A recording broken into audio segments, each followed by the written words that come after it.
جب حضور پاک صلی اللہ علیہ وآلہ وسلم اس دنیا میں تشریف لائے، وہ رات عام رات نہیں تھی۔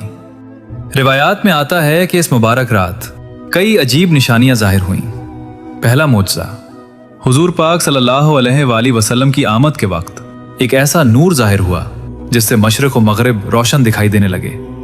دوسرا معجزہ، کعبہ میں رکھے ہوئے بت اوندے منہ زمین پر گر پڑے۔ تیسرا معجزہ، کسریٰ کے محل میں زلزلہ سا آیا اور اس کے 14 کنگرے گر گئے۔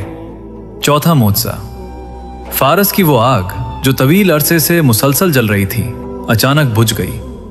پانچواں معجزہ، بحیرہ ساوا جسے مقدس سمجھا جاتا تھا، اس کا پانی اچانک غائب ہو گیا۔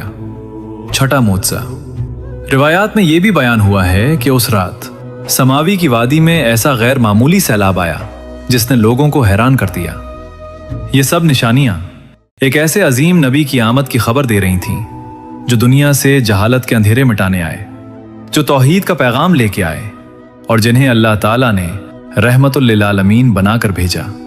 وہ نبی جن کی آمد سے انسانیت کو ہدایت ملی۔ ایسے نبی کی آمد پہ لاکھوں سلام، مصطفیٰ جان رحمت پہ لاکھوں سلام۔